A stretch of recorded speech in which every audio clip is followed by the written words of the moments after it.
Hello everyone, and welcome to the Week 1 roundup of the Rogue on Vogue event. The results of the first week rotation took no surprises at all, with Proxy leading the front and winning, if you could call it that, with 33% over the other mercs. Nader made a close second at 28%, and Sawbones and Artie trailing behind with 20% and 19% respectively. I was hoping to see Nader win week 1, but we can't all have what we want, so moving into week 2 we have 4 new mercs stepping up to the suspect plate, and for the next 7 days you will be able to take along either Stoker, please take Stoker, Phantom, Sparks, or Rhino in your squad. Remember, they only have to be in your squad to count towards advancing to week 5.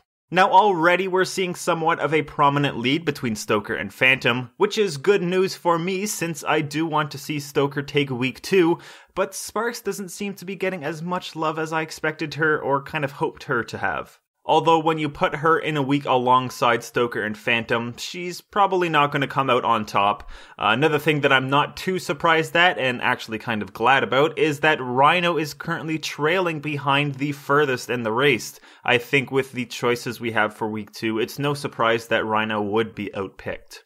Although we are still very early into week 2, it's only been live for 4 hours at the time of recording this, so things may change within the next 7 days. Now, one thing that I did forget to do during week 1 was track my progress, so for those of you who like that sort of thing, I'm sorry and I'll be sure to do so this week. I don't have any specifics, but I did pass through 2 levels and a third of a level during the first week, and gained 36 equipment cases. And I've also evened out my cycles and credits to the roundest number I could in order to track my progress and recap next week. I've also purchased 3 week 1 equipment cases, and I'll be doing the same with all the coming weeks, so stay tuned for a grand case opening video post week 5 when I can also open the Culprit and Obsidian event cases. Who knows, depending on how many credits or cycles I have by the end, I'll probably end up purchasing more cases, just because it will be my last chance to get any of the event skins, and I do want to try my luck at getting as many as I can. I'm not sure how many boosters I'll purchase, if any at all, once my current 8 are used up, but if I do, you'll definitely know about it.